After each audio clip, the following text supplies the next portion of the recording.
And we're live. Well, good evening, everybody. Another fine day here for the Jimmy Palumbo Show. That's right, show number 181 here.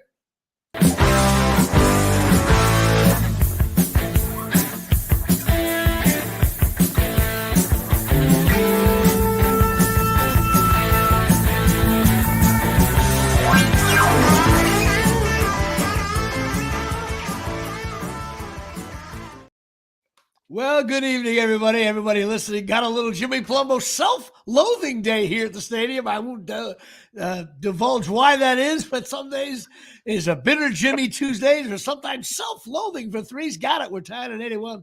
But this is show number 181. And you know damn well I feel very bad if this was a video game and you had Steve Venditti in your car. This one is going to be a classic drive off the road. But first, for James Kanowitz, I got to say one Marco Battaglia, number 181 for Rutgers. Now also Amani Toomer. And now we're getting into Venditti is starting to wobble on the road when I hit him with Stacy Robinson. And of course, Tom Mullity, who had a wonderful 3-week period with the Giants at tight end. He was acting like he was a Cowboy tight end. And then he hurt his knee, never heard from him again. And also, for Dave's dad here, Sturchio behind the glass, for your father, Jackie Smith, number 81. You can't do that. No. See, you know, it's so funny. It's so funny you bring that up because I always ask my dad, I'm like, because look, I went through the Romo fumble. I went through like the, Dak Prescott stuff and the Aaron Rodgers and all that shit. That's my modern day.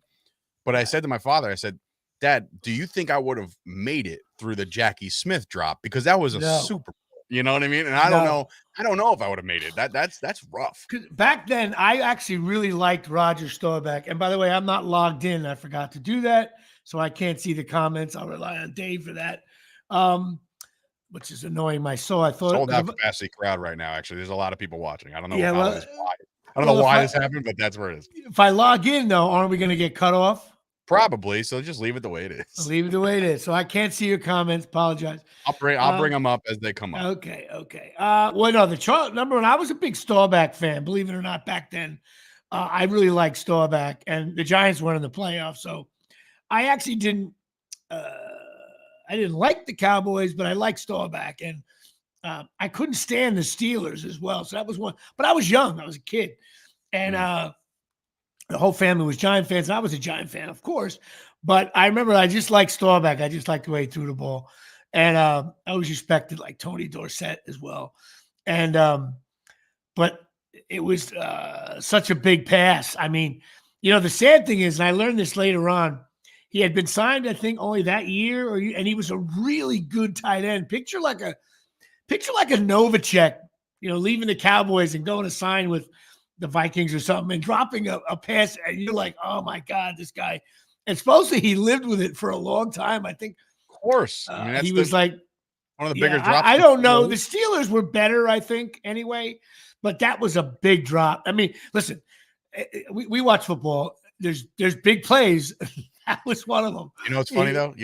My dad, like, for plays like that, and like, I don't know, the catch right with Montana.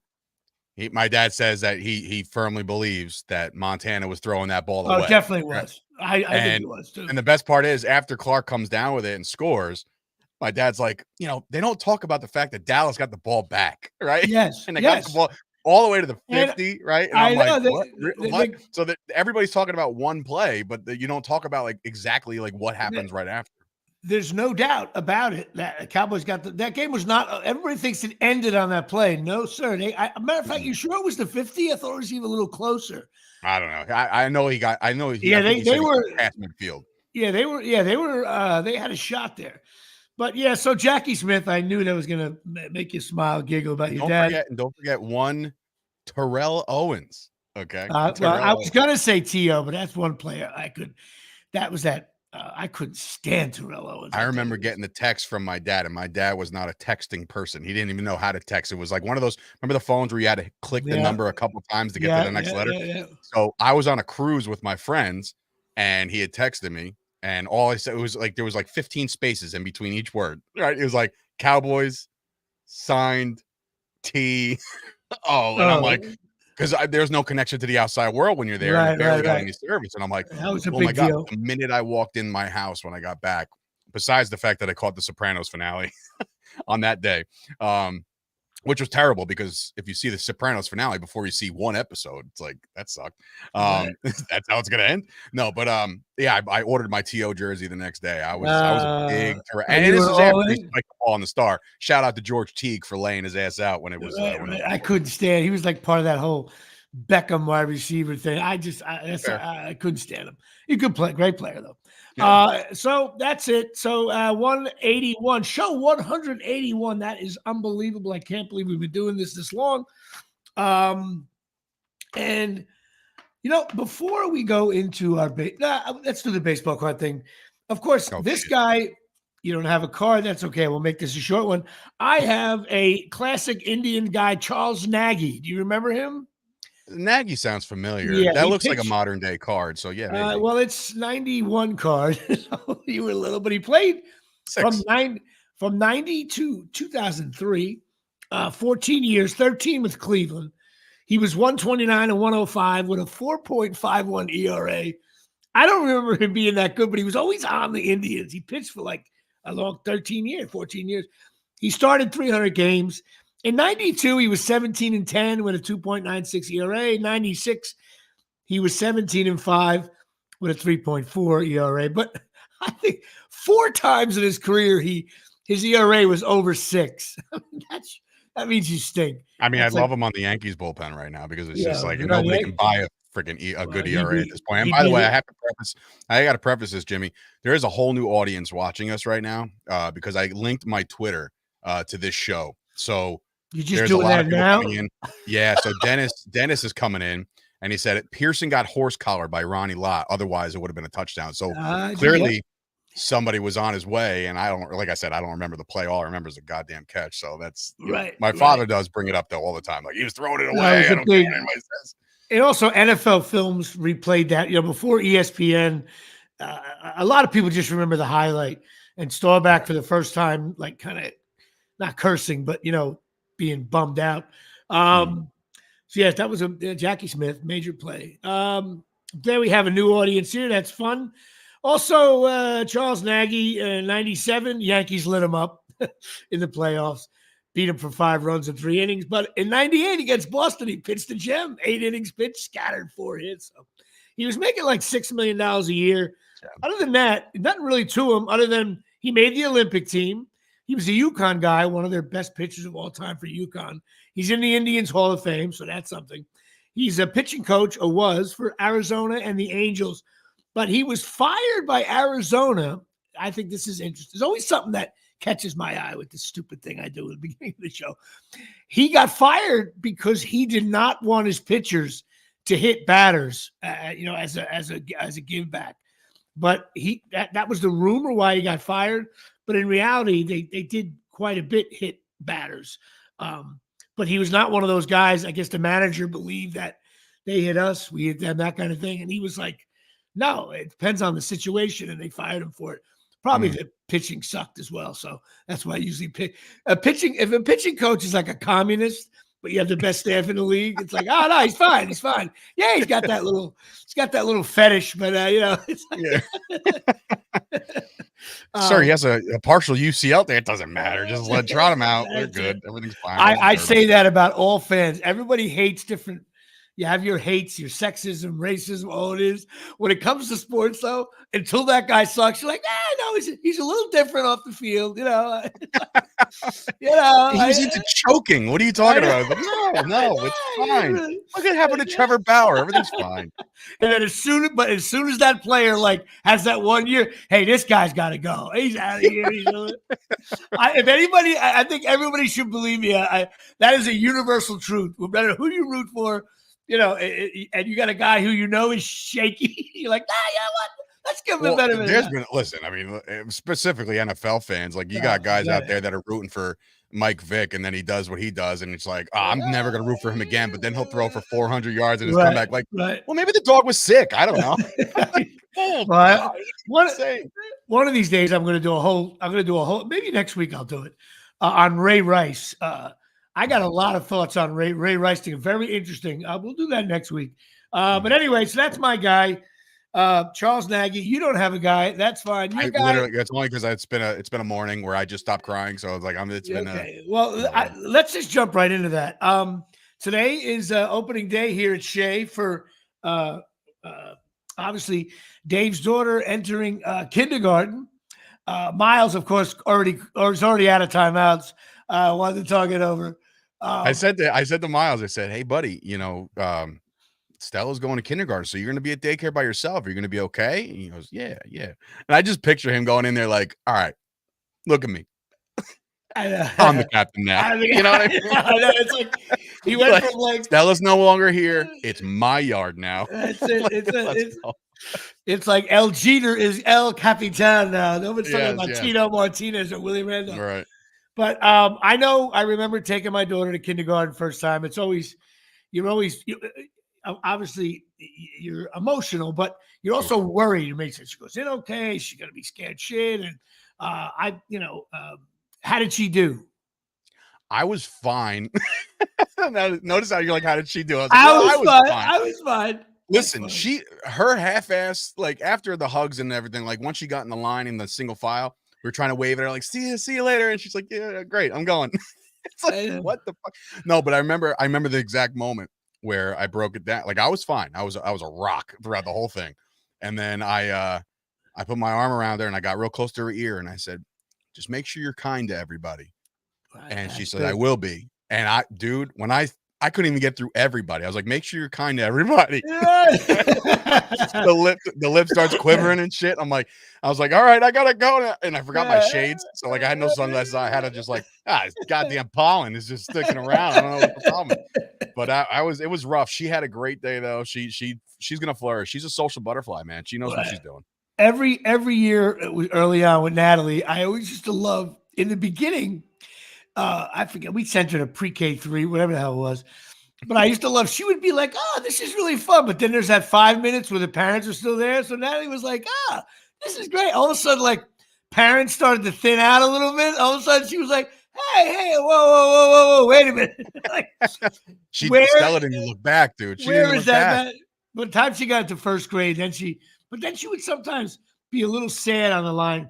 But I think she was doing that just to be a drama queen for us.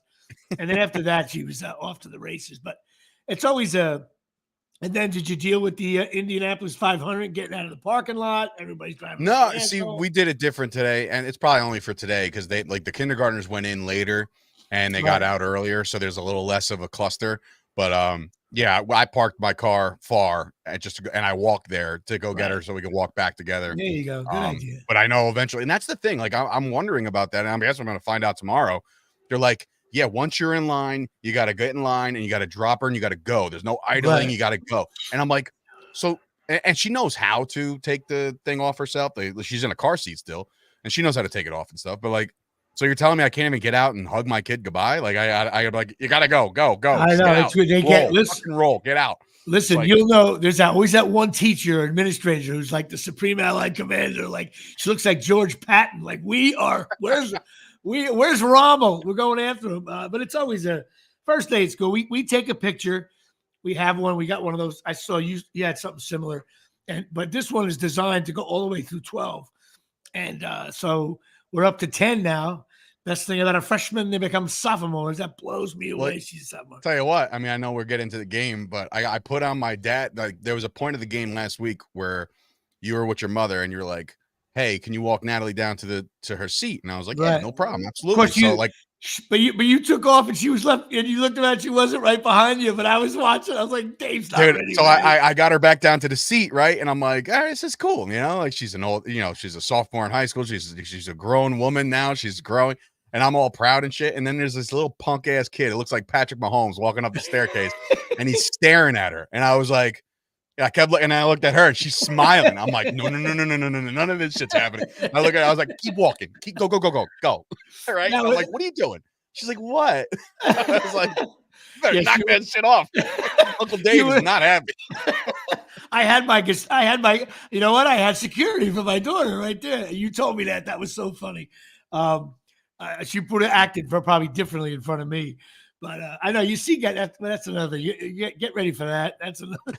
That's a whole. If we're still doing the show when she's aside from, well, maybe we will be coming to you live from the nursing home here, Shay. But we it's always going to school. Somebody. You know what? It's gonna be great. You're gonna be doing the podcast, and there's gonna be nurses coming in and out, just giving you food and. Show number 2109. Greg That's Nettles. Jeter 10 Romo. Jimmy Palumbo getting some soft cream of turkey here. A lovely day. It's Soft Foods Day here at the stadium. All fans 18 and over. Denture Day. There we go. Denture Day brought to you by. But anyway, so where the hell are we going with this show? Yeah, we always fun to open up. Patreon, I got to give a shout out. We're still stuck at 44, but it's not really, we're not mired. Mired has to go 2 or 3 weeks. But I got to give a special shout out to your friend and mine, Mr. Darryl Clark. Number one, he's an LSU fan. He lives down there. He's a miserable prick today over LSU getting beat. But he actually bought tickets to the Beer League movie screening we're doing on October 11th at the Smod Castle Theater in Atlantic Highlands, New Jersey, and he can't go. So he says, I'm just going to support, man. I just want to support. So he bought 2 tickets. He sent me the email, and so now we'll have to do a giveaway. So he's the one. Yeah, no, but no. Listen, I did a massive text campaign yesterday. I already called Tom, our director, and said, call up that theater. We have to have tickets sold now. I'm confident. I would hope so. I don't know if we're going to debut. Everybody, if you want to see me on the big screen, you got to go to the red carpet event. Unfortunately, my brother can't be there. My sister can't be there. It's Yom Kippur. They're all going to be away. Yom Kippur. Yeah. It's October, bro. There's some kind of Jewish holiday. Both Jewish holidays are in September. I'm not saying that there's only 2 Jewish holidays in a year. I'm saying the 2 that fall in September. First of all, what are you? All things. No, Yom Kippur is October. First of all, why are you questioning me? I'm like, you're the most. You're not Jewish. I mean, my stepmom's Jewish, bro. We celebrate both now. Tell you what, tell your stepmother it's October 12th, but I got confused when did it start? I did have a gripe though with the Jewish community here. They're putting their first day of Hanukkah this year on Christmas Day. Like, how does that work? Wait. First of all, you're stealing our thunder. So all of a sudden, you are treating the Jewish religion like it's ESPN and SportsCenter because their calendar goes back like 8,000 years, and all of a sudden now Dave Sturchio says, "Wait a minute, I'm a big Christmas guy, okay, and I celebrate Hanukkah just as much as everybody else does. But man, to put it on the same day, like there's no putting it on. It's set up. I'm obviously kidding. I know. I mean, Then again, maybe I'm not.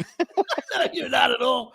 If the Cowboys were playing like the Eagles in a big game and it was some kind of Rosh Hashanah or Yom Kippur or Hanukkah, you'd be furious. But I feel bad. Some of my friends are Jewish. They can't make it. It'll be interesting to see all my Jewish friends who don't really celebrate the holiday the way they should. You're going to find out who the real true Jews are. Matter of fact, I think what we're going to do? We're going to do the 2 tickets from Darryl Clark. We're going to do a giveaway. You have to be Jewish to get it, just to see who is a degenerate. Gotta go get your religious calendar to join. I want to see who's a degenerate beer league fan and going to hell for missing their Jewish holiday. That's so crazy. Anyway, sorry about that to my Jewish friends. It sucks.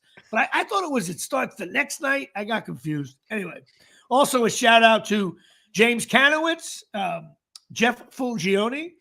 James Kanowitz will be there at the screening. And my sister. My sister is aggravated. She can't make it. But she will be at the Penn State USC game that weekend in Los Angeles. So What's she going out there for? Penn State USC. And my nephew, but what's she going? Was she got family? You guys got family that go to Penn State?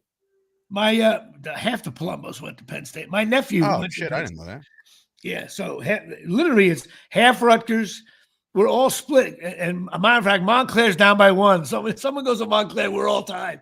Tell you what, shout out to your sister who provided me with 2 delicious pregame shots before the Oh, game. yes. It was like a Well, peanut butter whiskey of some variation. I don't know. Let's get I was gonna do well. Let's get right to the Rutgers game. We're gonna do a Rutgers report in a little bit, but Dave came to the game. Dave now is a newbie Rutgers fan. He's 1-0. He showed up 2-0. You went a couple years ago. That's right, 2-0. But he shows up and we won't talk about the Carolina opener that I went to back in 2007, right? That doesn't count. That doesn't count. No. But you show up and like early on when we're playing Howard, I knew we were gonna win. We didn't start off so good, but you're already like, it's 3rd and 8. What do you run? You immediately became an asshole Cowboy fan watching the game. And I'm like, Dave, let this game come to you a little bit. It's a Rutgers game. And then, of course, we had my mother there. So you come to the tailgate. I had to guide you in from the bus. And then, of course, I was shy beers because I drank. When you have your daughter with you and you know you're going to be in the stadium, I had to suck down a quick 2 to get a buzz on. And then I was scrambling for my buddy who said, Jimmy, I got plenty. And then I left to go get my mother had a scooter we had to get in, and I forgot we do the pregame shot thing. And all of a sudden you were the only one. My buddy Hank said something inappropriate. And all of a sudden I come back and you're like, hey, these are delicious. You were doing like an ad. You were doing like an ad for like a steakhouse. Like, oh my God, the cream potatoes are delicious. I think that's what really stemmed. Like I can slug beers with the best of them. I can, but like once you throw a shot or two in there, Dave becomes a different animal. And I think they were light. I knew they were light. Yeah, they were easy. And I drank, it's so funny, dude. Not to fast forward, but Saturday, I just sat and watched some college football after, taking the kids out for the day. I was sitting home watching college football on Saturday night. Piss poor games, by the way, just a bunch of blowouts and shit.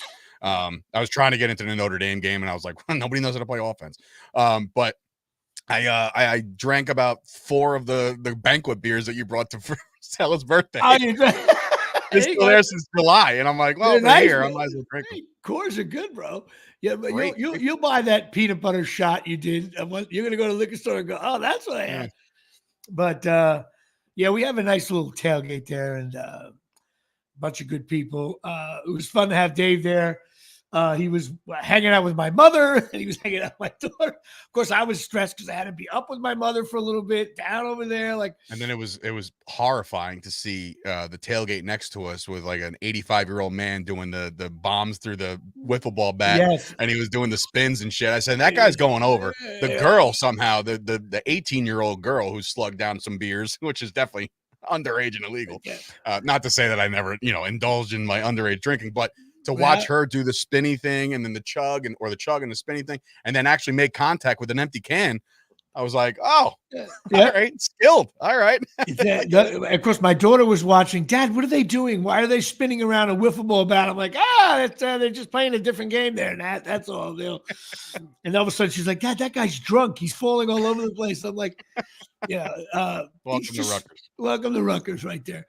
Yeah, and our tailgate with our shitty Southern rock music on to annoy all tailgates. But it's a nice time. The yellow lot's nice. Good, clean fun. And Rutgers won, and we'll get more to that in a second. So Patreon, 44. We did that. James Kanowitz, my sister Jeff Fulgione for 3's. Got it. We're tied. ChasingMiracles.com. The patches, I'm wearing them as we speak. These stem cell patches are awesome. Go to ChasingMiracles.com and talk to Tommy and Donna. It's the shit your body needs. I love doing the new branding for all my ads. These things are awesome. They repair your cells. You wear them for 12 hours. You take them off for 12 hours. Blah, blah, blah. It's awesome stuff. No needles. Non-invasive. And Dave, what can you do while wearing these You can patches? Absolutely, with flying colors, pass a performance-enhancing drug test and pee in a cup. There you go. It's all about you can pee in the cup of this improved hair and nail growth here at Shea. Wow. Look at that. We're rolling over here. So go to ChasingMiracles.com and check it out. Now, what can we say? First of all, my boy Giancarlo Stanton has 25 ding-dongs. He didn't play 2 months. Of course, I bet that he would hit 26.5 or over. I bet he needs 2 more in the month of September. Yeah, 2 more. He should be able to do them. It just takes one hammy, you lose the bet. At least now, I love when you're within 2 of something, because now, like, that can be done in one game, technically. You get 2 down, he wins it. But I tell you, Yankees, man, I know fans that are not Yankee fans are going to think we sound like God, do they play sloppy baseball, man? They got the fielding is just, like, I got to be honest, on Old Timers Day, everybody loves Soto. And by the way, Soto was batting 310 like 3 weeks ago. Luckily, he got 2. He's down at 293, and he was at 290 last night. But I thought he was lazy going for a ball at Old Timers Day, and I yelled out, had a little buzz on. I was like, "Hey, Juan, I don't care how much you're worth." That was everybody looked at me like I was the Antichrist, and I'm like, "No, that was a lousy play by him." I don't. You know what? I'll come and say it. I think he stinks in the outfield. I don't think he's that good. He is an average fielder at best. They're calling him a generational talent, so you got to make sure that you're on par with, like, some generational talent. No, listen, at the plate. The other day, Sunday's game in specific, 2 games that are just hit over his head. In fact, the ball's off the bat and he's trotting in, and I'm like, buddy, that one's sailing over your head. What are you doing? Right. So it's like, yeah. Do I think he's an excellent all-world hitter? 100%. Yes. He's one of the best maybe in the game right now. But dude, his fielding, yeah, man, little suspect over the last couple of days, and we really can't afford that kind of shit. I know, and it's funny. Listen, New York fans, or really, I shouldn't say New York fans, but fans who are really into a sport, like, we love him. He's a good, great player. I don't know if we can sign him, but like, if you're gonna make $700 million, yeah, you got to play better right field. It was like. Otherwise, what'll happen to me if they don't sign him when he goes to the Dodgers? I'll be like, I can't play right field anyway. I want Giancarlo Stanton out there. Yeah, right. But you got a better chance of Giancarlo Stanton hitting 50 home runs this year than playing the outfield. When Soto and of course you look frozen now. Yeah, you go. When Soto and Judge aren't hitting, Yankees stink, man. I mean. Can you imagine in the playoffs if a manager just says, you know what, let's like either walk them, both of them, or pitch them like off-speed sliders in the dirt, like just to, you can make the argument if they do that.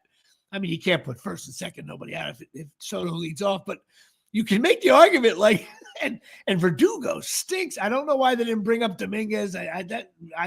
Well, they want, according to Boone, they want him to play every day, and right now they don't feel like he could. I guess they're not confident enough of playing him every day based off the injury. So once he's ready to do that, then you can call him up and scrap Verdugo for a little bit, because Dominguez and another one is like, it was a little bit of a head scratcher when they made their September call-ups and he wasn't on the list. And I'm like, you can call him up and he doesn't have to play, right? Like, but they want the extra at bats. Let him go. I think there's something else going on there. He's not healthy. That's what I think it is. That's what I'm saying. He's not ready to play every day yet.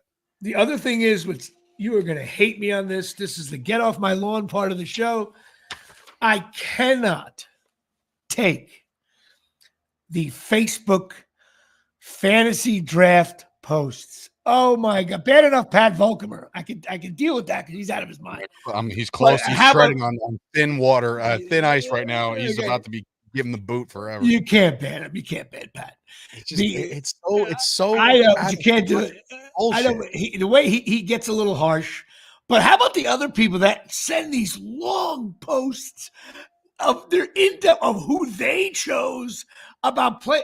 I swear to God, anybody, I wish you can't relate to this. That is very get off my lawn type. Because look, I believe it or not, Jimmy, fantasy sports have taken over everything. So it's not like, it's a new day here in the NFL. No, it's every day. Let me ask you this. Okay, ready? Now this is, I think I can destroy fantasy football with one podcast. Okay. Sure. Listen to me. If that's the goal, go for it. How many fantasy football teams do you have? This year I cut it down significantly. Okay. I have 2. That's the problem. Well, I commend you for that. To me, the only way you should do fantasy football, if you want to make money at it, you want to gamble 10 grand on your fantasy team, have at it. Or if you want to do just with your buddies, you do one fantasy football team, man. You say, hey, I want Dak Prescott. I want CeeDee Lamb. I want Saquon. This is my team. This is my fantasy team. But how about when you do, well, I got this guy and that guy and this guy. So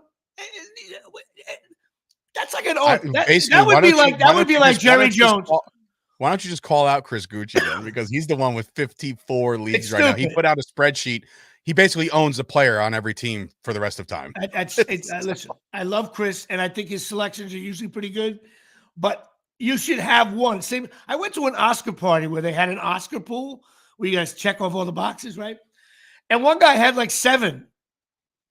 He just put in like, it was $10 to get in. So he just spent, I'm like, wait a minute, you have 7? We're at a party. There's only 40 people here. Like, what? He goes, well, I wasn't sure if this one was going to win. I'm like, no, what are you talking? Like, you fill out one sheet. You fill out hedging one. Your bet, ladies and gentlemen. No, it's called stupidity. Have one. Now, if you want to privately, if you're a pure degenerate gambler and you want to privately have your degenerate self have other, make it big money. But when you discuss it on Facebook, one and done, man. This is it. Let the world know. No, my biggest pet peeve right now with fantasy sports are the people that post 10-team leagues. That's the one that drives me nuts. It's like, look at my stacked ass team. I was like, yeah, because you got 4 less picks every round. That's why you have a stacked team. Stop. Yeah, please. Oh God, anybody over 50 just hates it. And the worst part is, like, that's not true. My father is into this shit. Like, he is into it. You know what? Again, I'll privately, I'll call your father and I'll talk him down. How many teams does he have? 1. There you go. Tell your father to give you a call.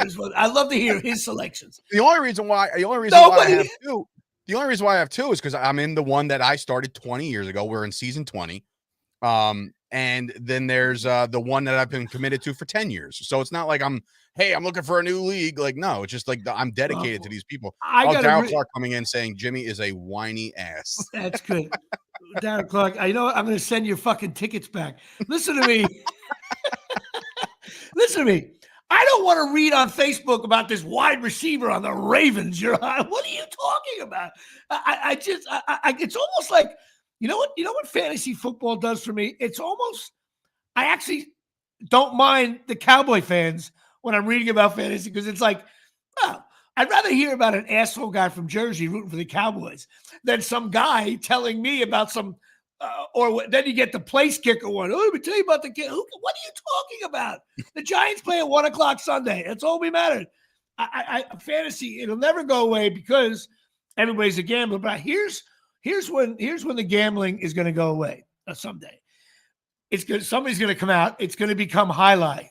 That's a funny joke for anybody over 50. Somebody's going to get caught like with a major gambling cheating scandal. And the NFL is going to be like, well, they spend $9 billion in ads on our. That's why it'll never go away. Here's another thing.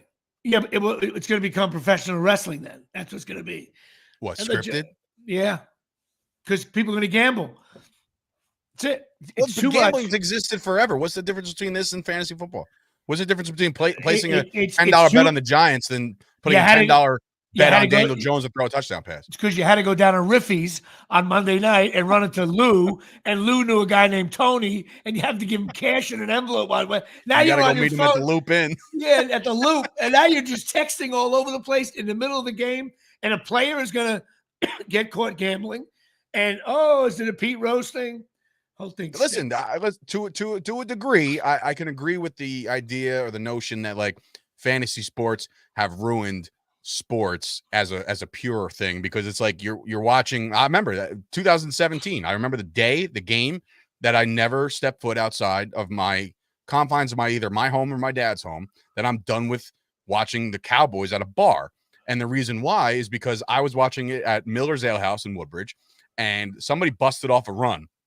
Big run, and somebody in front of me who was rooting for the other team, the Cowboys had a big run. I believe, I don't remember who the fuck it was. Oh, Alfred Morris. That's how psycho I am. Alfred Morris breaks off this long run, and a guy in a Rams jersey, who they were playing the Rams, is going ape shit happy. And I looked at him, I said, buddy, what are you doing? You know? And he was like, oh, I got Alfred on my fantasy team. And I was like, but he just torched your team and I got so smoke out the ears. I was like, I'm out. I'm leaving. I'm never watching another game out in the bar again. I get it. I just can't do it.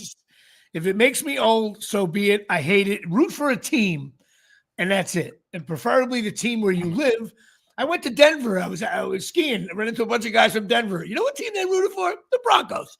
I was like, good for you. Have fun. In New Jersey, you get Jets, Cowboys, little Eagles and South Jersey. Anyway, all right, here's the Rutgers report.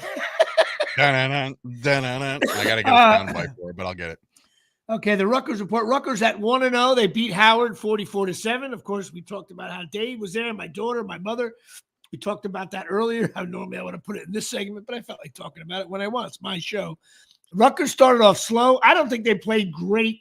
Then they dominated after a while, but it was 17-7 at the half against Howard. That's not good enough, if you ask me. And if you watch the other games, the really good teams smoked everybody. I thought Rutgers did.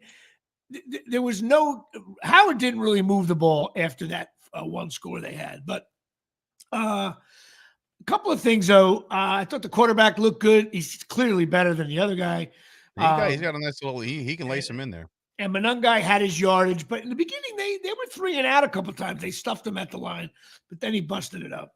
The biggest thing I think is worth talking about the Rutgers game was, number one, I don't think there was that many fans there. Opening day, man, like Rutgers has to improve on that. Like, if you ask Schiano, he was very excited about the student section, which is right behind the goalpost. He was like, "Oh, that was jamming," and I'm like, "Yeah, Greg." But if you look at the 300 section, there ain't nobody up there. The reason why the students was jammed because I don't think the people realize there's partying going on yet. Watch next week; it'll be dead for the Akron game, but.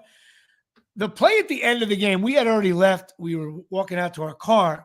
And remember, I heard the cannon go off, and I thought, blah, blah, blah. Rutgers ran the ball. They got the ball back with like 20 seconds to go. And then they ran it in, and on from the 11 on the last play of the game, they scored. And the reason why I think that was a shitty move by Rutgers is simple. Howard had the ball. Howard ran 4 downs from they were trying to get out of there. From their own 30. Oh, no, they were passing there at the end of the game. But you know what? You're down 38-7. You got the ball to 30. You start throwing it around. The game was over. And they went for it on 4th down. Rutgers gets the ball. Now, I know that's when you just kneel on it and you walk off of there. Howard went for it on 4th down, incomplete pass, and they ran it. They ran 2 plays, man. 2. Inside, I think you just kneel on it, you go home. Yeah, but Jimmy, college football is just something I do know about college football. I haven't been like the savant that I am, but college football, style points, man. You have to do that. No. Not against Howard. Have to. Not against Look at Howard. fucking Texas. They won 52-0. There was a team that won 76-0 over the weekend. Did anybody run the ball with it was 62-0. Did anybody run the ball with 11 seconds to go? That's a hey, maybe Schiano took offense to the fact that they went for it on 4th, being down 38-7. No. It's game's over. Go take a knee. Punt it back. We'll take a knee. You decided to go for it. Now Schiano's like, you know what? Fuck you. Here we go. No, it's wrong. No? You kneel on it. You go home. It's my. I liked it. Listen, I'm a pour it on type guy, and you're not gonna be worried about the next time Howard comes in. Like, oh, we're not gonna remember. No, that's exactly why you don't do it. It's Bush. I mean, you just kneel on it. You go home. Football when you have and that coach made a beeline for Schiano and got in his face. And Schiano was like, "Ooh!" And then he stepped. Then he came back, and the guy still got in his face. It was like, listen, you're new to Rutgers. Schiano is, I think, and I made this comment on the show. You'll learn it now. I think he's the greatest college coach of all time, up until kickoff. Oh, and then he resumes that position after the final gun. He's gonna, now that you're watching games, Schiano's gonna do things during the game. You will be texting me, going, Jimmy, what was that? I'm like, it's called the Schiano scratch your head moment during the game. He will call a play that you will actually lose your soul. Well, I mean, we were pretty adamant on the fact that this is not an RPO team. Like, we can stop the RPOs now. That didn't work. I know. We don't have a quarterback to do that. It's the whole thing's anyway. But listen, Rutgers won 44-7, 1-0. My prediction 8-4 still stands. We're ranked 57th according to the Massey Combine, which I think is the best. I'm going to send you the link to that. You'll love it. It's all 40 polls combined into one. Mm-hmm. It's the most accurate. Like, if that poll says you suck, you suck. If that poll says, it's totally worth it. It's fun to look at anyway. We play Akron. Now, Akron's a regular D1 school, not like They gave Ohio State a little trouble in the beginning of that game. Damn right they did. Now, keep in mind, though, they're ranked 131 of 134. So this team stinks. We have a 98% chance of winning. But I tell you, you saw some teams bring it. Idaho State was almost beat somebody. North Dakota State was bringing it to Colorado. And Virginia Tech got beat by Vanderbilt. So I get nervous. Am I going to this game? Do I got to clear the schedule or what? You might be. I think right. my daughter. I'll let you know for sure. As a matter of fact, my daughter is going to be dancing on the field, and she's got her own tickets. I have to clear that. I'll find out. Cool. So that ought to be fun. But yeah, I just don't. Any game that we play, except the weather's supposed to be brutal. It's supposed to be raining. You're going to see. I predict there's going to be no one there. Akron in the rain. And that's going to be that. Now, for those of you who watched the Colorado game, I've been saying I'm hard on Colorado, man. Not because of Sanders per se, but at the end of that game, I believe the Colorado coach, this is why Sanders, I think, is a horrible coach. You don't like you're not a Deion guy. No, not a Deion guy, but mostly because of the college game. I couldn't stand him as a player, but that was 25 years ago. Colorado, when you watch a Colorado game and there's 5 minutes to go, their coaching staff does everything they possibly can to blow the game. In other words, because they got Deion's son. So, hey, 2.5 minutes to go. We got the ball at the 40. We're not going to run the ball here and punt it with 10 seconds to go. No. We're going to roll out and spin guys around and do all these complicated plays. And North Dakota got the ball back. They should have never touched the ball. And only a pass interference call, they would have had a minute and a half. Like, what are you? And I know you feel this way when you watch the NFL when everybody gets too cute. These offensive coordinators. And the North Dakota was thrown to the end zone at the end of the game, albeit it was a 50-yard pass. And the only reason why it didn't go to the end zone because it was just too far away.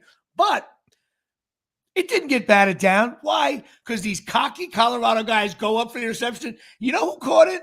The North Dakota State guy, but he was at the 5-yard line. They're poorly coached. I think Sanders is going to be good in the NFL. I know I saw some posts. I think the kick and throw. Not enough being said about Hunter. Right. The both ways guy, the guy who's got like 56 plays logged last game. Like he came out. I think he came off the field for 2 plays. I know that's not going to fly in the pros, but no, you know what? Things going to happen when you play.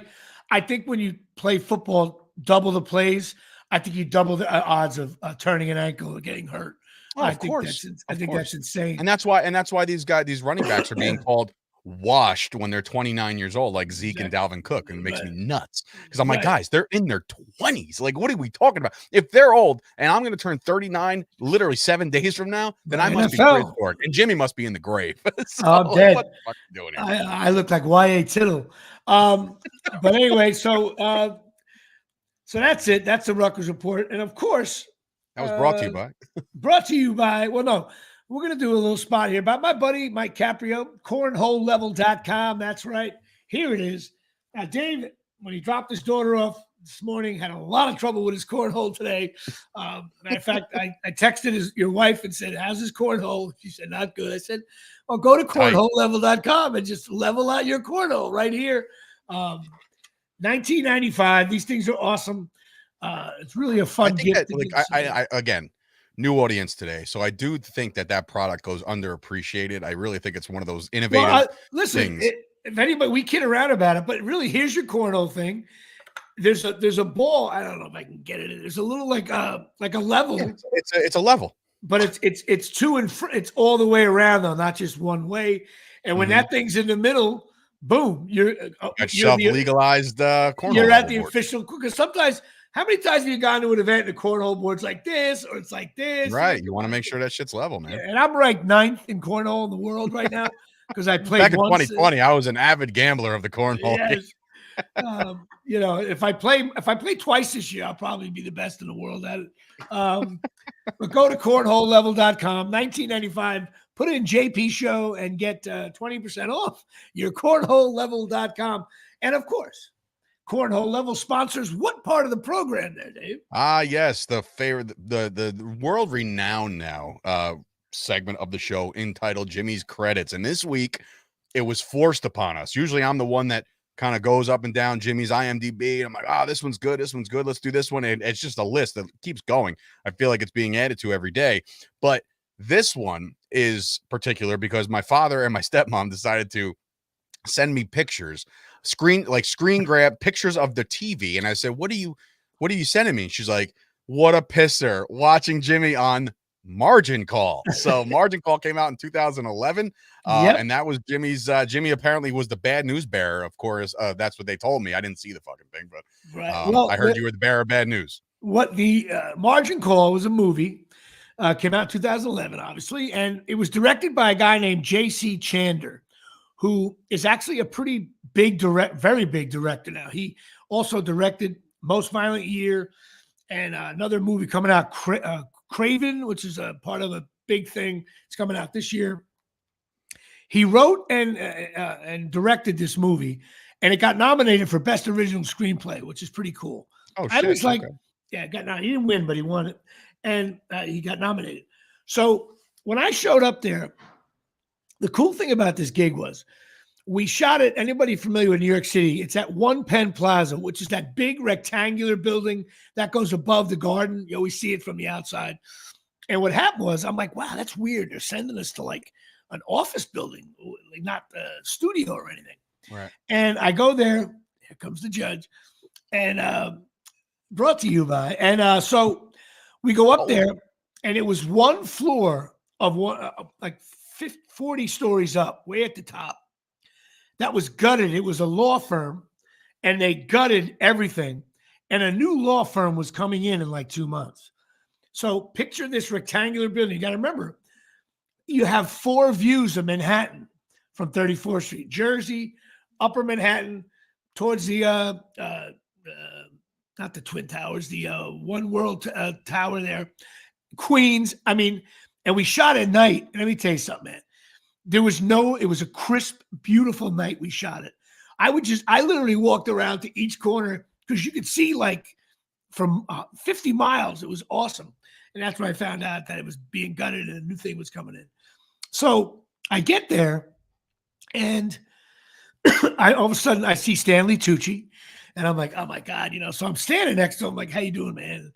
He's like, hey, how are you? I shook his hand. I'm playing security guard. He goes, okay. And then I said, dude, I love that movie Big Night that you were in. I said, that movie is so, I don't know, it's a movie called Big Night.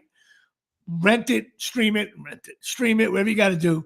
It's a great movie. He actually took the time to discuss it. It's about restaurants in Jersey and stuff.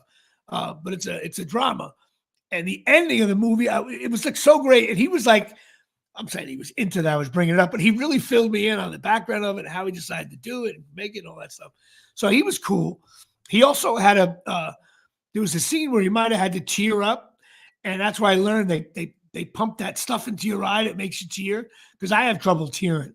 So he was showing me that. I was like, wow, it's like a vapor, almost like a Vicks. Yeah, I know. Well, I'm not talking about, when your daughter goes to kindergarten, but when you're on a set with 90 people looking at you again, you'll cry.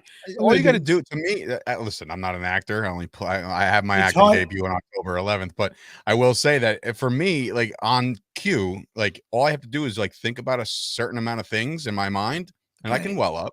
Okay, on your 20th take, I don't think so. It's hard. Some people can do it on command. I can't.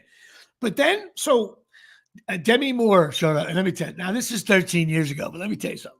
Demi Moore, she was no longer way wide right, but she was in the slot, and she was still big and strong, and she was gorgeous, man. Her body was beautiful, big and strong, big right-hander out of tech. I was strong. Like, oh, she was just. That's one way to determine it. No, she was just like, she had that way she walked was like, I'm not the best receiver, but on 3rd and 8, they're gonna throw. I'm still Demi fucking Moore. How about that? Yeah. 3rd and 8, I'm doing a slant pattern. This guy's try and stop it. Go ahead. Yeah, that kind of thing. Aging Novacek. No, but so we go in the room now. I'm in the room with the director, who I barely knew at this moment, Demi Moore and I call her Demi Moore. So if I screw that up, I don't. So everybody does. I know Demi. Anyway, and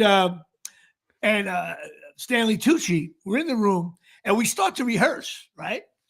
And when rehearsal, the cameras aren't set yet. They're just trying to get a feel, and they start doing their lines, right? And Demi Moore just goes like, looks at J.C. Chandler, goes, I'm not really sure what's going on here. And I'm thinking, wow, that's weird. Like, you're an actor. Look. Turns out she just got hired like 2 days before. They had someone else. I don't know who they got. I wish I knew that. And she was like late to the dance. And so she wasn't saying she was like, can you put this in context? I'm a little confused at where we are because, they don't shoot in order. Right.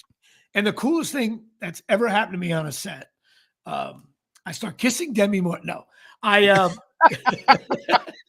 was gonna say, is this gonna trump the time that you almost saved Russell Crowe's life? Like, and I started kissing Demi Moore. And then, the director goes, "Oh, Demi, I'm so sorry. Let me." And he sits down in the chair. So I'm standing with my security outfit on because I'm a security guard, and I'm standing there, and it's J.C. Chandler and Demi Moore and Stanley Tucci, and he starts explaining the whole movie. Like, he's like, well, let me explain. I wrote this movie because me and my dad, we both worked on Wall Street. And how much time you got? Literally, and nobody, because Demi Moore asked the question, like, everybody just stopped, and I just was listening. He explained how he wrote it. His dad, they were talking about the golden parachute, because the scene was they're waiting. They've been fired. They're waiting in a room, and a lawyer comes in with an envelope, hands you an envelope. In that envelope, without no lawsuit, is what your parachute is. Some guys open it up, and it says, you can't work in the industry for 3 years. Here's $7 million. Be on your merry way. Some people, it says, you can't work in the industry. Here's your $1,000. You're on your merry. Like, what's in that envelope depends on like where your value was and what you know or don't know, stuff like that. And so he explained how it happened to him and his father. His father was it was very like, wow, laid out the whole thing and all the intricacies of insider trading and misinformation, how guys sell. Anyway, so I'm sitting there like, oh my God, thinking this is awesome. Then I realized I don't have a big part in this. I started to get depressed and I wanted to cry. And then, so we're getting ready to shoot the scene. And then there I am thinking I'm going to be in the room. So I'll be in the background. He goes, oh, no, Jimmy, you're not in the room with this. He puts me outside with the window, and all you see is the back of my head. I understand. That's exactly, dude. I got a picture. He goes, Jimmy's back. I know. So I'm sitting there knowing that they're shooting a major motion picture. All they're seeing is my gorgeous back. I had more hair back then. But then during the breaks, I couldn't resist. I was like, to any crew member who would listen, I was like, I studied back acting at the HP Studios. As a matter of fact, my audition I only did from the back and going out and started. That's fucking funny. Of course, JC, the director, started to hear me say I didn't care. I'm like, he's like, Jimmy, that's so funny. That's so funny. And then we had to do a scene where I'm walking them, and then we started talking again. And then during one of the breaks, I actually got to meet him and his wife. His wife's cool, and it just was an awesome. I think we shot till like 5, 6 a.m. All night till the sun came up, almost came up. And it was just a really cool thing. Demi Moore was sweet, but you could tell she was like busy in her head. Like, I had to learn all these lines. She had like a lot of lines. But to me, that was something you just don't get to see. And then I improv a couple of lines in front of the elevator there. So it looked like I was in the movie more. But the cool thing is a couple years later, he directed a movie called Most Violent Year, and they cast me in that. I auditioned, but as soon as he saw me, like, oh, we'll use that guy. And I played the barber. Which, he saw you. And, the guy plays a really good back. There you go. I love the back of his head. So I got cast in that. But then I did a commercial for Adobe that was supposed to air during the Super Bowl. I found out it's only airing 2 weeks before the Super Bowl. And at the callback, I saw on the sheet that J.C. Chandler is directing this commercial. And back, they sometimes hire these big directors to direct commercials. And it's a really funny commercial. Go to my website. It's on there. It's for Adobe. It's very funny. And he's on the screen. So I'm auditioning. He was in L.A. He's on the big television screen, like a Zoom call. Mm-hmm. And I went like, hey, JC, what's up, man? And he gave me like, hey. And I was like, oh, but I went, hey, I really, inside I'm going, my God, what happened there? Like that. I immediately called a timeout. Like what? So I book it. They fly me out to LA and I see him on the set. And I'm like, hey, JC, what's up, man? He goes, hey, Jimmy, what's going on? I said, yeah, it was good to see you on the Zoom call. I just assumed I worked for you. He goes, Jimmy, I got to apologize to you. He goes, you were being friendly and I wanted to talk to you. He goes, but everybody in the room hated every choice I was making. And I knew if I said, I like this guy, Jimmy, and by the way, I was totally right for the role. So I wasn't like Daniel Day-Lewis in there, right? He goes, if I said, I like this guy, there's no way you were booking it. So he goes, I had to actually say, second time this happened to me. It happened with that movie Invincible too. My guy in the room says, I have to shut up. And Jimmy's got to hit this 3-pointer on his own and then we're good, you know. And once so he goes, you auditioned. And then they were like, yeah, we really like that guy. And JC goes, I had to go like, yeah, all right, we'll go, Jimmy. And then boom. Cut to me on the set. I went out with the ad executives. They were buying me dinner. Cut to 7 years later. I haven't made a dime on it. I made like $6,000 on it. I get a phone call from the guy on the spot. He goes, hey, Jimmy, have you seen that spot in a while? I go, no, that's not airing anymore. He goes, yes, it is on websites. Boom. I got a check for $10,000 3 weeks later. Get the fuck out of here. Boom. I was like, yes, FLX. What I'm telling you, that never happens. The shit here, you don't hear shit. So big shout out to J.C. Chandler and his wife. They're cool people. The movie had a $4 million budget and it made $20 million. So that means everybody made money. Unlike Beer League. And so that's it. I'm dying to work with him again, but I think this new movie, Craven or Craig or whatever it is like one of those movies that takes place in like during the Viking era. Did you by any chance, just staying on the acting portion of the show, did you by any chance do anything or get a call from any of your agents or management to try and get on to Happy Gilmore too, or no? Yeah, no, because those were all extras. There's nobody. No, I know, but I'm assuming there was roles in the movie. I didn't see anything that was available for me even like 2 months ago when they were casting. Okay. I got a million texts. Oh, go there, go check it out. I'm like, I got a text last night to inform me on what day they're going to be filming at Topgolf in Edison, filming the actual movie. So in case I wanted to be a creep and just show up and like not be a paid extra, but just be in the background, like, yeah, I'm a jerk off, you know, like it's a shame because if Artie was normal, Artie's friends with Adam Sandler, and I met him at a party a couple times, and I would totally be able to go in and say, hey, more laid back person in the history of people. Nicest guy in the world. Adam Sandler's a good guy. He could have been. We talked about that. He could have been nicer to me and my cousin. He's a normal guy. Like I said, when I hung out with Artie in Vegas, the most normal guy was Howard Stern. Everybody else was at it. And Robin Quivers. Artie was out of his mind. The goat boy and jackass guy and drunk guy. They're all assholes. The only normal guy was Howard. Hey, Howard, how you doing? Hey, how's it going, Jimmy? Shook my hand. And I'm like, what the fuck? I remember it was like one of my first days of working at Sirius XM for the NFL. And I wrote one of those days. I was like, I was like, so how do I get to my floor? You know, they're like, oh, well, you can go to the left elevator. I was like, well, what about the right elevator? Like, well, that's Howard's elevator. And I was like, fucking excuse me. Excuse me. Like, all right, forget it.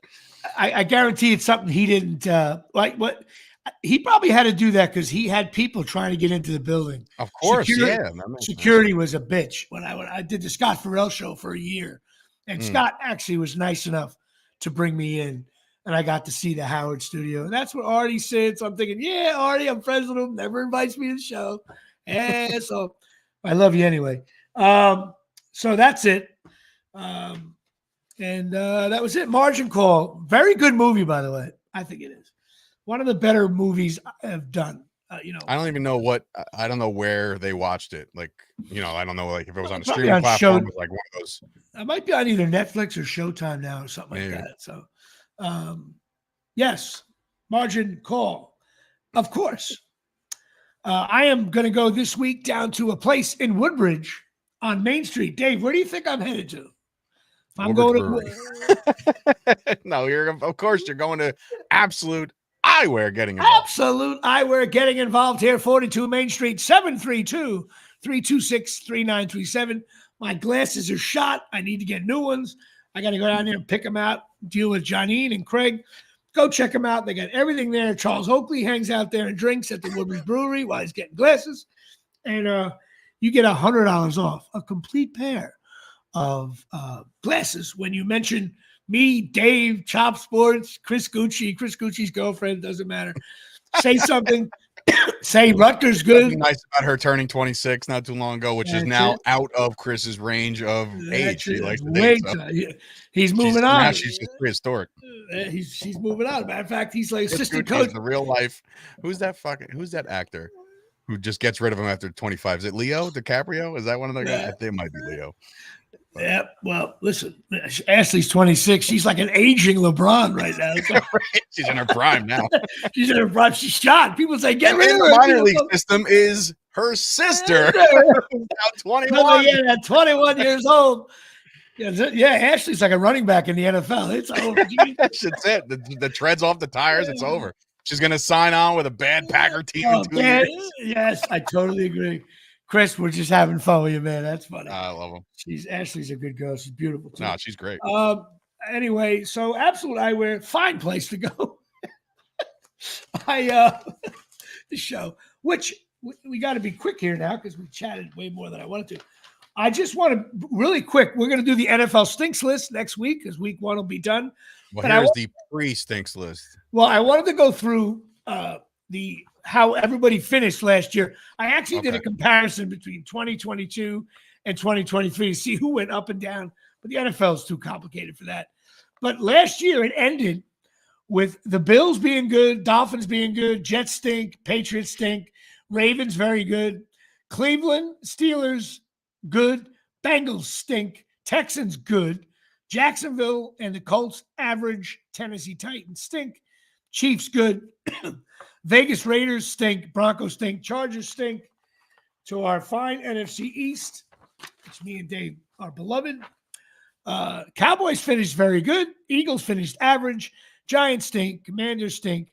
Lions very good. Packers average. Vikings, Bears stink. Buccaneers and Saints were average. Falcons, Panthers stink. 49ers very good. The Rams good. Seattle average. And the Cardinals stink. That's how it ended. We'll see next week how we do. I have a couple of notes. And Dave, you're going to hate me for this. I predict. This is the reason. That's shitty. That's shitty. You're not going to the Akron game. Shucks. Damn it. I'm bringing Miles to the Akron game. I think this is going to be a down year for the Eagles. Now, I know on paper they're stacked. I just feel the NFL, you have a certain run, and every now and then the Patriots they're pretty much like the only teams really like where they're good for 70 years. I just think this Eagle thing, I feel like it's ran its course. I know I'm not going again. I do things by sitting on the couch. I also think it's going to happen to the Chiefs as well. So I think the two teams, I'm not saying they're not going to make the playoffs. I just think this run is going to be over. Whether it's by injuries piling up, back up. I think the Cowboys are going to be about the same. It's just a matter of, I think they'll make the playoffs. Okay. It's just a matter of, I shouldn't say the same. They're going to make the playoffs. The Cowboys at this point with this regime, they just have to win in the playoffs. I mean, they got to win in the playoffs. I mean, they've had some great teams in the last 10 years and they shit the bed in the playoffs. That's what they got to fix, really. I think the Jets are going to be fun and very good, obviously. I hope that Aaron Rodgers doesn't get hurt. In terms of the Giants, I'm a big Giant fan. I'll watch them. I don't know. I think the only thing I think is that I think Jones gets a bad rap because I never thought he was the problem. The Giants had bad receivers, no tight ends. So Barkley was hurt all the time. And this guy had no line, different coaches coming in and out. I think it's not Jones' fault. I think he's a decent to even higher quarterback. And with Neighbors and a little bit of a better line, I think Jones is going to have a fine year. But I just think there's nothing going on there. And maybe I got one. I got seven one wins. 7 wins, maybe. 7? At 7 at best.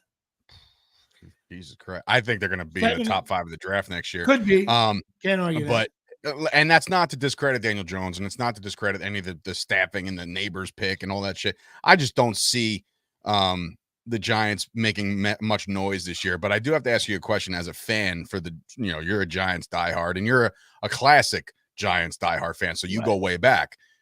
The Malik Neighbors number change to the only retired number of all time for the Giants.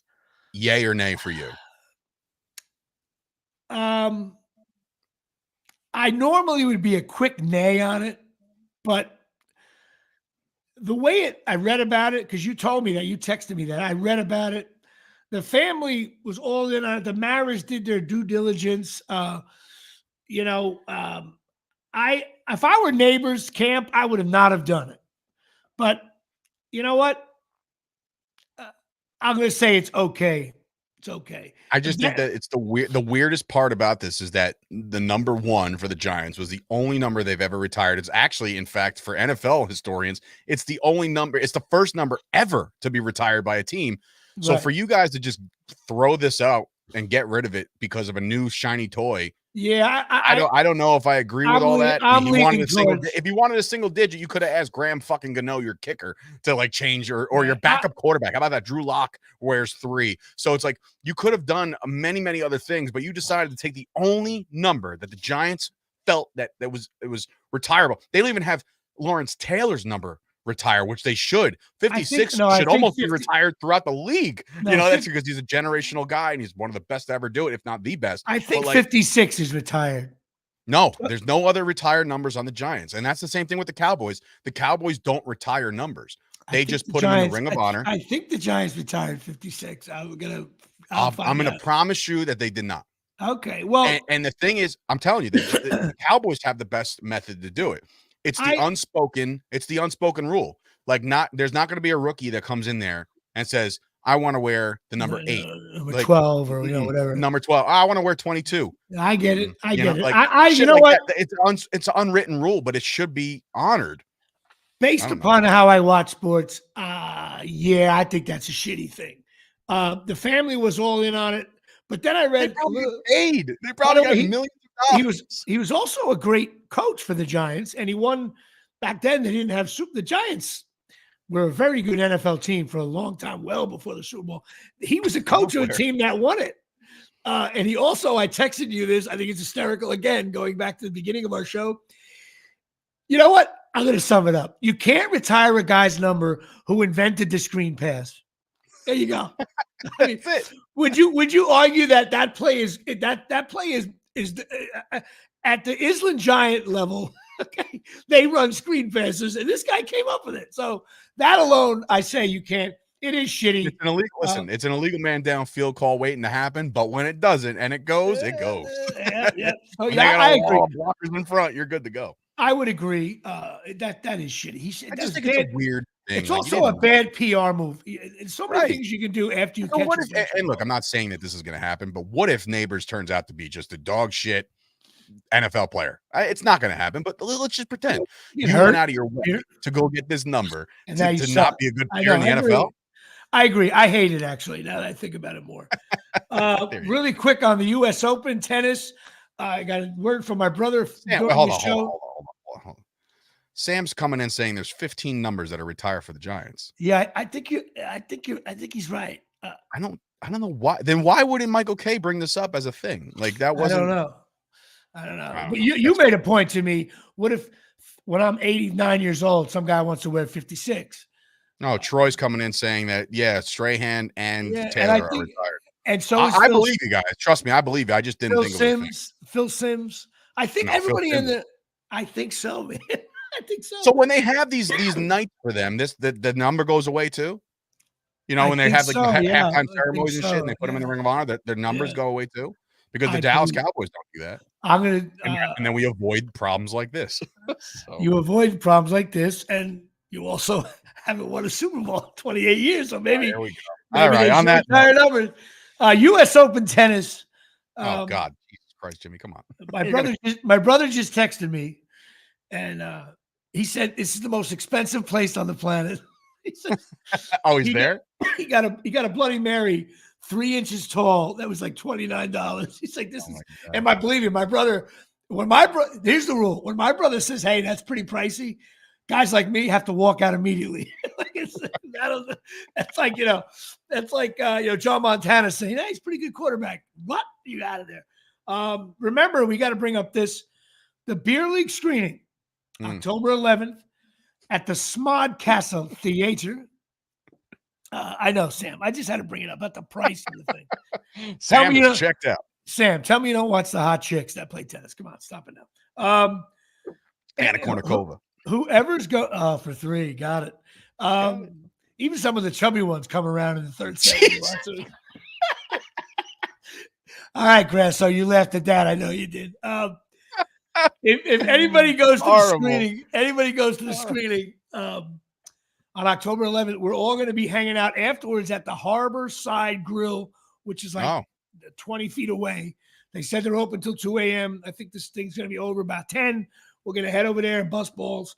So I want to and please, everybody sign up for tickets. I think this thing might sell out. They're going to switch us to the biggest theater. We're going to be checking on tickets. I did a big text thread. What do you call it? Personal invites to people. So I think it's going to be a really cool night. I don't know who the special guests are yet. You know who I'm working on. Me and Jimmy. That's all you need to know. That's all you need to know. Dave's going to be doing the question and answering Q&A. And I think it's going to be a fun night of the instead of it's the 3 movies that are critical to Beer League. The Short Game Day, which I'm very proud of, directed by my friend Mike Ruane. Then Beer League, and then the series, which we just shot, which debuts. World premiere With Dave Sturchio here at Shea.